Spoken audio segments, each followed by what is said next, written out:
ఈ 5 సంవత్సరాల్లోనే ఇప్పుడు వచ్చిన సంవత్సరంలోనే అన్ని సమస్యలే ఉన్నాయి తప్పితే పరిష్కారాలు లేవండి. సమస్యలన్నీ కాలగర్భంలో కలిసిపోయి డ్రైనేజ్ లో నిన్న వర్షానికి ఎట్లా అయితే పోయిందో డస్ట్ అంతా ఆ రకంగా కలిసిపోయింది. అసలు అంటే ఒకటండి, ఎప్పుడు అసలు గ్యాస్ ఉన్నవాడికి ఎప్పుడు గ్యాస్ వస్తూ ఉంటది. దానికి ఏంటంటే వాడు రోగం అది.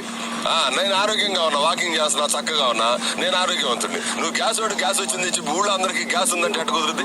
ఇక్కడ ప్రధానంగా చూసుకుంటే కాక ఇంకో విషయం కూడా సార్, మరి ఇక్కడ గత 4 రోజుల నుంచి జరుగుతున్న పరిణామాలు, ఇటు పొదిలో జరిగిన మహిళల మీద దాడి కానీ, ఇక్కడ ఇటు గుంటూరు జిల్లాలో అమరావతి రాజధాని చుట్టుపక్కల మహిళల గురించి వస్తున్న వ్యాఖ్యలను కానీ అసలు ఎలా చూడాలంటే రాజకీయ పరంగా నిన్న కోర్టుకు తీసుకెళ్లారు. ఆయన ఎవరు, కొమ్మినేని గారిని.